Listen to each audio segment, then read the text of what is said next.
కృపాకనికరం సమాధానం గల మా పనులకు తండ్రి మరోసారి మీ ఘనమైన నామానికి వందనాలు స్తోత్రాలు చెల్లించుకుంటున్నాం. గత రాత్రికాలం అంతా మంచి నిద్ర నుంచి విశ్రాంతి ఇచ్చిన నీ స్తోత్రాలు.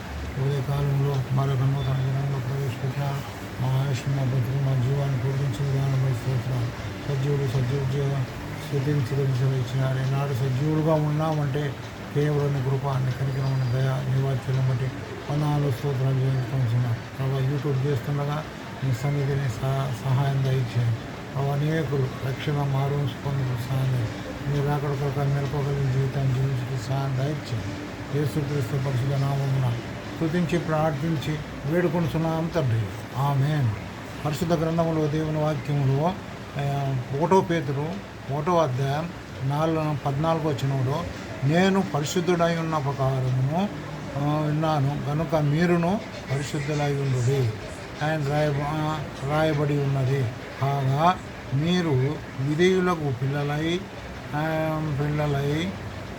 పిల్లలైన మీ పూర్వపు అజ్ఞాన దశలో మీకు ఉండిన ఆశలను అనుసరించి ప్రవర్తింపక మిమ్మల్ని పిలిచిన వాడు పరిశుద్ధులై ఉన్న ప్రకారము మీరును సమస్త ప్రవర్తన యందు పరిశుద్ధుడై ఉండుడి. కాబట్టి సోదర ఇక్కడ మనం చూస్తున్నాం దేవుని వాక్యంలో పరిశుద్ధత కలిగి ఉండాలా, పరిశుద్ధులమై ఉండాలా అని దేవుని వాక్యం రాయబడింది. కాబట్టి సోదర పరిశుద్ధత ఎంత కలిగి ఉండాలా మనము? దేవుడు అంటున్నాడు, ఏమంటున్నాడు? పేతురు ద్వారా సెలవిస్తున్నాడు, నేను పరిశుద్ధుడై ఉన్నాను. దేవుడు అంటున్నాడు, నేను పరిశుద్ధుడై ఉన్నాను, మీరును పరిశుద్ధుడై ఉన్నది అని సెలవిచ్చినాడు. అంటే పరిశుద్ధత ఏమి అనేది మనం చూసినట్టయితే అన్నిటికీ అంతటికీ వేరుగా ఉండడమే పరిశుద్ధత. ఈ లోకంలో అన్నీ మనకు చేయదగినది కావు, అన్నిటినీ మనం చేసేవారం కాదు. అన్నిటికీ అంతటికీ వేరుగా ఉన్నవాడే పరిశుద్ధుడు అని దేవుని వాక్యం రాయబడింది. మంచివాడుగా ఉండాలి. పరిశుద్ధుడు అంటే ఎటువంటి వాడున్నాడో రెండోదిగా మనం చూసినట్టయితే మంచివాడుగా ఉండాలి, మేలు చేయవాడుగా ఉండాలి. అంత మాత్రం కాక ఆయనలో చీకటి లేకుండా ఉండాలి. అటువంటి వాడే పరిశుద్ధుడు. కాబట్టి మన ప్రభువైన యేసుక్రీస్తు వారు అన్నిటిలో అన్నీ ఆయన చేయగలుగుటకు శక్తిమంతుడు అయినప్పటికీ తాను ఏం చేసినాడు? తగ్గించుకున్నాడు. అన్నీ మరి ఏమి చేయలేని వానిగా అయినాడు. కాబట్టి అందును బట్టి యేసు ప్రభువే పరిశుద్ధుడు. ఆయన మంచివాడుగా ఉన్నాడు, అనేకులకు మేలు చేయగలిగినాడు. దాంతో మాత్రమే కాక ఆయనలో చీకటి ఏమాత్రము లేదు. మూడవదిగా మనం చూసినట్టయితే యేసుక్రీస్తు ప్రభువారు ప్రత్యేకంగా ఉన్నవాడు, మరి ప్రత్యేక జీవితం జీవించేవాడు కదా. కాబట్టి నేను కూడా ప్రత్యేక జీవితము కలిగిన వారుగా ఉండాలని దేవుని వాక్యం ద్వారా నేను హెచ్చరించబడుతున్నాను. 1 యోహాను 1వ అధ్యాయం 5వ వచనంలో రాయబడింది, మరి నేను చీకటిలో ఉన్నాను, చీకటి నన్ను గ్రహింపలేకుండా నేను వెలుగు కలిగి ఉన్నాను, వెలుగులో జీవించుతున్నాను అంటున్నాడు మరి యేసుక్రీస్తు ప్రభువు. అంత మాత్రంగా 1 పేతురు 2వ అధ్యాయం 9వ వచనంలో మరి ఏం రాయబడిందంటే, చీకటిలో నుండి ఆశ్చర్యకరమైన తన వెలుగులోనికి మిమ్మల్ని పిలిచిన వాని గుణాతిశయములను ప్రచురము చేయు నిమిత్తము ఏర్పరచబడిన వంశమును రాజులైన యాజక సమూహమును దేవుని సొత్తైన ప్రజలై ఉన్నారు అని దేవుని వాక్యం రాదు. కాబట్టి సహోదరుల పరిశుద్ధులుగా ఉండుటకు మనము ప్రత్యేక జీవితముని జీవించగలిగి ఉన్నాము. అపోస్తల పౌలు అంటున్నాడు అపోస్తల కార్యములు 2:39 వచనం నుండి 41 వరకు. అక్కడ మరి పేతురు ప్రసంగం చేసినప్పుడు ఏం చేసినారు? పేతురు ప్రసంగం చేసినప్పుడు, అయ్యల్లారా మేము రక్షణ పొందుటకు మేము ఏమి చేయాలని అనేకులు అడిగినట్టుగా మన దేవుని వాక్యంలో మనం చూడగలుగుతున్నాం. కాబట్టి సహోదర అంత మాత్రమే కాదు, మరి దేవుని వాక్యంలో మనం చూసినట్టయితే 2వ కొరింథీయులకు రాసిన పత్రిక 6:18 వచనం నుండి కొన్ని వచనాలు మనం చూసినట్టయితే స్థానములో మనము పరిశుద్ధులముగా ఉండాలా. స్థానం అనగా మనం నివసించే స్థలములో మనము పరిశుద్ధులముగా ఉండాలా. అంత మాత్రం కాదు, ఇంకా దేవుని వాక్యంలో చూసినట్టయితే కొరింథీయులకు రాసిన పత్రిక 2వ కొరింథీయులు 2వ వచనములో మనము పరిశుద్ధులుగా ఉండుటకై మనము పిలువబడినాం. పరిశుద్ధులుగా ఉండుటకై మనము పిలువబడినట్టుగా దేవుని వాక్యంలో రాయబడింది. 1 తెస్సలోనికీయులకు రాసిన పత్రిక 4:3 వచనంలో ఏమని రాయబడిందంటే, మరి పరిశుద్ధులుగా ఉండుటకు మీరు పిలువబడినారు. అదేవిధంగా 1 తెస్సలోనికీయులు 1:14లో దేవుని వాక్యం రాయబడింది. స్థితిలో, ఆచారములో మనము ఏమంటున్నా పరిశుద్ధులుగా ఉండాలి. మరి ఇంకా దేవుని వాక్యంలో మనం చూసినట్లయితే యాకోబు రాసిన పత్రిక 1వ అధ్యాయం 1:27లో సంపూర్ణమైన పరిశుద్ధత కలిగి ఉండాలి. యాకోబు రాసిన పత్రికలో రాయబడింది. కాబట్టి సహోదర మరి పరిశుద్ధత కలిగి ఉండాలంటే మనం మొట్టమొదటిగా ఏం చేయాలంటే మన వ్యక్తిగతంగా పరిశుద్ధులంగా ఉండాలి. పరిశుద్ధులుగా ఉండకపోతే మనలో ఆసక్తి లేని వారిగా ఉంటాం. అందుకే యోహాను సువార్త 1వ అధ్యాయం 4వ వచనంలో మీరు లోకములో ఏముంది, లోకములో వెలుగుంది, ఆ వెలుగులో మీరు జీవించాలని దేవుని వాక్యం రాయబడింది. అందుకొరకే యోహాను సువార్త 1:18 వచనం ప్రకారమును దేవుని జీవము లోకము వారు నన్ను చూడటం లేకపోతుంది. అందుకొరకై దేవుని వాక్యం రాయబడింది. 1 యోహాను 5వ అధ్యాయం 12వ వచనంలో ఆయనలో జీవం ఉండెను. మరి ఆయనందు దేవుని కుమారుడని ఎవడైతే అంగీకరించినాడో వాడు జీవం గలవాడు అని దేవుడు. ఆయనను అంగీకరించిన వాడే జీవం గలవాడు ఆయనను అంటాడు. కాబట్టి సహోదర జీవము పొందిన నీవు నేను మనము జీవాన్ని అనేకులకు మనం చూపించకపోతే మనము పరిశుద్ధులము కానేరు.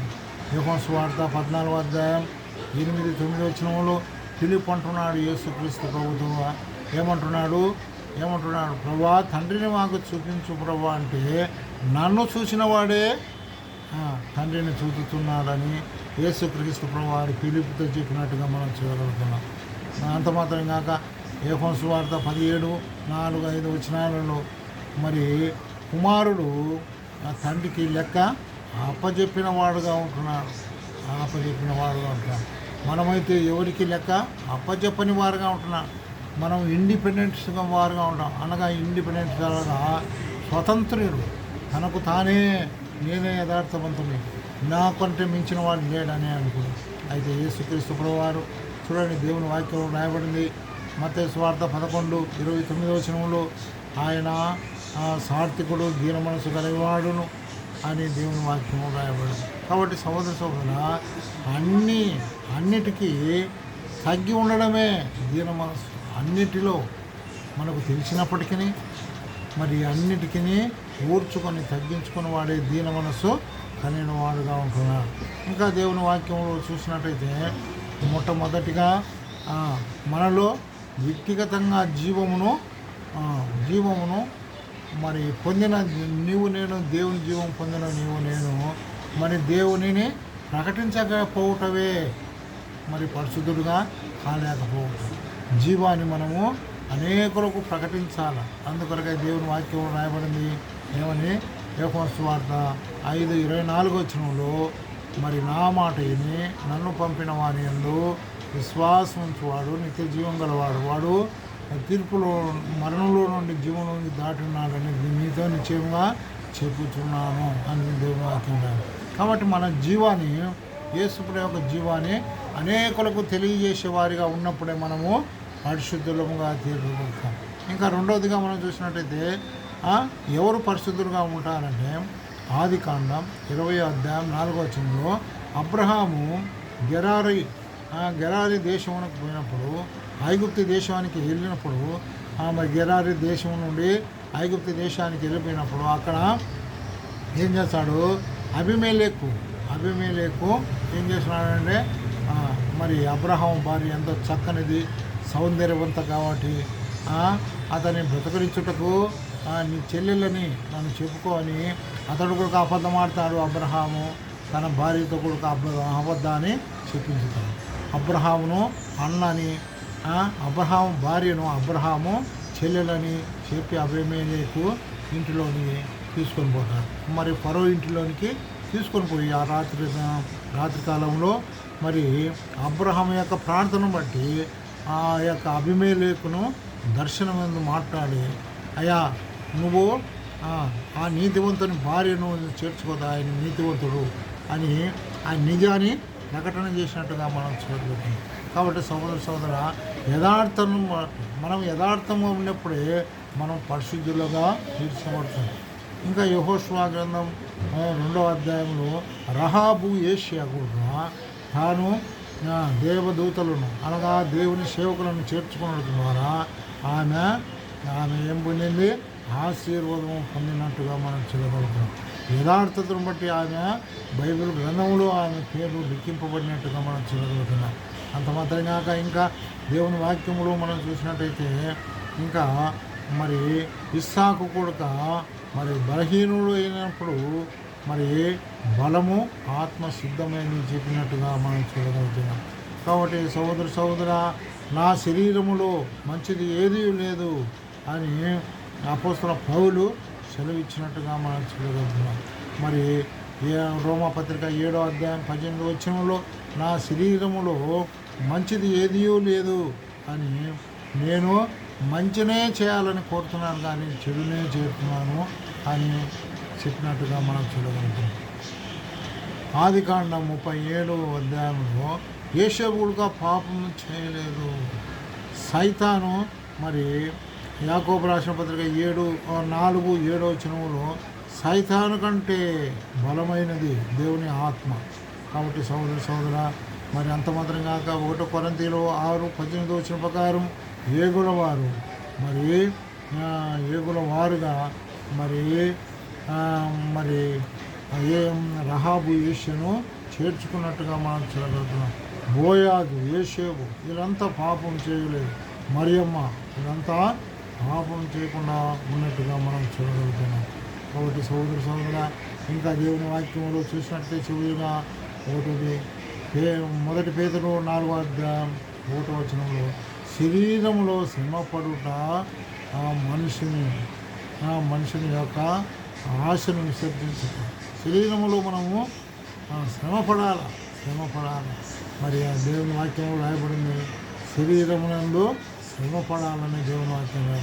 అంత మాత్రం కాక 1 కొరింథీయులు 9:27లో మరి నేను మరి సువార్త చెప్పి నేను ఎక్కడైతే నేను భ్రష్టు అయిపోతున్నానని మరి అపోస్తలుల పౌలు తను తాను నలుగొట్టుకున్నట్టుగా మనం చూడగలుగుతాం. అంత మాత్రం కాక 1 కొరింథీయులు 6:13 వచ్చిన ప్రకారం ఏం రాయబడిందంటే మరి ఒకప్పుడు మనము దుష్క్రియలకు సాధారణంగా ఉండేది. అయితే ఇప్పుడు నీతికి సాధారణంగా మన అవయాలు ఉన్నట్టుగా దేవుని వాక్యం రాయబడింది.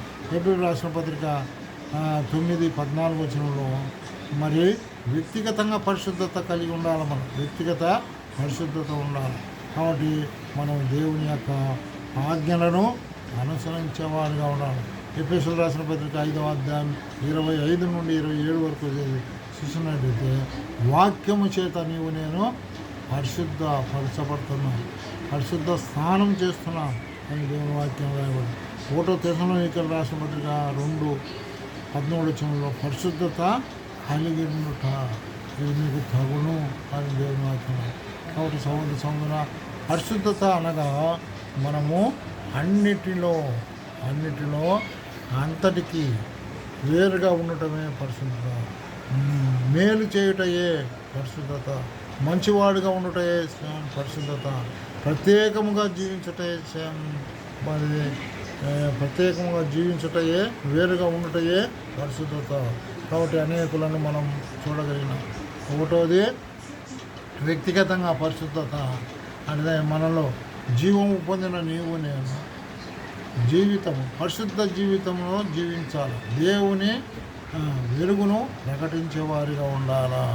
రెండవదిగా మనం చూసినట్టయితే అబీమెలెకు ఏం చేసినాడు, అతని యథార్థత అబ్రహాం యొక్క యథార్థత వలన అతడు పరిశుద్ధ జీవితాన్ని అబీమెలెకు సాక్ష్యం ఇచ్చినట్టుగా మనం చూడాలి.